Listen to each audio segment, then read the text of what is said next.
The hosts of The View have once again found themselves in hot water after contradicting the very principles they claim to stand for, particularly when it comes to supporting women's success. Joy Behar stirred controversy when she implied that 27-year-old Karoline Leavitt, Donald Trump's press secretary, secured her position solely because of her appearance. "I think she's probably been put in there because, according to Donald Trump, she's a 10. You know, that's what it is," Behar remarked. Before we dive back into the story, I'd love to know where you're watching from today. And if you're enjoying these stories, make sure you're subscribed. Tomorrow's special episode is one you definitely don't want to miss. While Behar attempted to clarify that this was Leavitt's first press briefing and not her first job, the comments still came across as dismissive. Critics pointed out the irony of such a remark coming from Behar, who frequently positions herself as an advocate for feminism and progressive ideals. One online commentator called the statement disgusting, highlighting the hypocrisy of Behar, accusing Levitt of being hired based on looks while claiming to support women's empowerment. The backlash against The View quickly escalated, turning into yet another lesson in the consequences of underestimating their guests. This time, their target was Karoline Leavitt, a young and unapologetically conservative political strategist who has been making waves in the media. Behar's dismissive tone suggested that Leavitt's achievements were purely superficial, but Leavitt was not about to let the insult slide. Instead of brushing off the comment, she responded forcefully, dismantling Behar's condescending remarks and exposing the hypocrisy behind The View's so-called feminist stance. Leavitt swiftly shifted the conversation to broader political issues, pointing out the double standards in the way Trump has been treated. She highlighted how Democrats have long labeled Trump a threat to democracy, even going as far as comparing him to some of history's most infamous figures. She further criticized Kamala Harris and Joe Biden for weaponizing the justice system against Trump in an attempt to imprison him. Levitt also referenced the 2 assassination attempts Trump has faced, emphasizing that political violence is a real and dangerous issue. Rather than backing down in the face of The View's predictable elitist snark, Levitt did what many before her had failed to do. She fought back with intelligence, poise, and, most importantly, facts. She made it clear that her success was not based on her appearance, but was the result of years of hard work, deep political knowledge, and strong communication skills. These traits made her a formidable presence, much to the discomfort of The View's panel of self-proclaimed intellectuals. Levitt wasted no time in pointing out the absurdity of reducing a woman's accomplishments to her looks, especially from a show that claims to champion women's empowerment. The hypocrisy was glaring. The View often touts itself as a platform that uplifts women, yet when a woman does not align with their left-wing ideology, they resort to demeaning tactics that contradict their own message. The controversy surrounding Behar's remarks didn't end there. Levitt also called attention to the divisive rhetoric coming from Democratic leaders, such as Kamala Harris and Tim Walz, who recently suggested that Trump rally attendees were extremists. She condemned this kind of language, arguing that it fuels political division far more than anything Trump has said. Ultimately, this incident was part of a much larger pattern. Whenever a young, articulate conservative woman rises to prominence, the media attempts to discredit her. Whether it's Kayleigh McEnany, Sarah Huckabee Sanders, or Elise Stefanik, the strategy remains the same.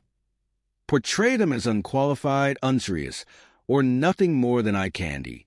This time, The View tried the same approach with Levitt, expecting their usual tactics to go unchallenged. However, their attack spectacularly backfired. Levitt didn't just call out the double standards. She made it clear that her position wasn't handed to her on a silver platter. Unlike The View hosts, who built their careers on talking over others in an echo chamber, Levitt had to earn her place in the political world through real competition and scrutiny. She reminded them that while they sit around gossiping and throwing petty insults, she is actively shaping political discourse and making an impact. Let's play a little game. For those reading the comments, type Coca-Cola in the comments. Only those who get to this point will understand. The exchange quickly went viral, with viewers across the political spectrum calling out The View for its blatant hypocrisy. Clips of Levitt shutting down Behar's remarks spread rapidly on social media, with many agreeing that Behar's attack was not only uncalled for but completely self-defeating. Even those who didn't necessarily align with Karoline Leavitt's political views couldn't deny that she had exposed a major flaw in the View's approach to discussing women in politics.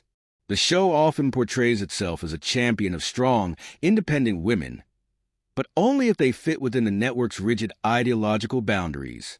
The moment a woman steps outside of that framework, she is reduced to nothing more than a pretty face who doesn't belong at the table. One of the most heated moments of the debate came when a host angrily declared, "There will be no wokeness here." She went on to argue that without wokeness, women would not have gained access to the opportunities they have today. Women were not invited to that table. Women were not invited to many tables in this nation. That's why we fought and worked so hard to make sure you didn't have to worry about this. She continued, explaining that the push for inclusivity was necessary because, in the past, Black people and women of all backgrounds were denied opportunities, including entry into colleges. However, instead of making the View's argument stronger, these comments only highlighted the inconsistency in their stance. Their attempt to embarrass Levitt ultimately backfired, making them appear desperate and insecure. Rather than engaging with her political viewpoints in an intellectual debate, they resorted to petty personal attacks, focusing on her appearance instead of her merit. This approach not only weakened their credibility, but also made them look vindictive and defensive. It was a classic case of projection. Instead of acknowledging that a young conservative woman had earned her position through talent and merit, the View tried to distort the narrative to fit their own worldview. Their response revealed more about their own biases than it did about Levitt's qualifications. The argument continued with another co-host emphasizing that the fight for gender equality wasn't about race, but about ensuring that all women, regardless of background, had the opportunity to succeed. This isn't just about Black or Asian women. This is about all women. We fought so that women could stand at that podium, so that women of all backgrounds could break barriers. So please, stop using that phrase, because you don't understand what you're saying. Behind the scenes, sources at ABC reportedly admitted that the backlash was far worse than they had anticipated. Executives already frustrated with the show's continuous controversies are now questioning whether Joy Behar, who has been a fixture on the show for decades, is doing more harm than good. While The View thrives on heated debates, there's a fine line between being controversial and being outright problematic, and this incident may have pushed them beyond what the network is willing to tolerate. What truly solidified this moment as a disaster for The View was how Levitt handled the entire situation. She didn't complain or play the victim. Instead, she used the opportunity to showcase exactly why she deserved to be in the conversation. She stood her ground, spoke with confidence, and left no doubt that she belonged. This wasn't just a personal victory for Levitt. It was a wake-up call for The View and anyone who underestimates conservative women in politics. The long-standing narrative that these women are unqualified, shallow, or merely symbolic figures was shattered in a single, unforgettable moment. The View may have intended to silence their guest, but in the end, they only amplified her voice louder than ever.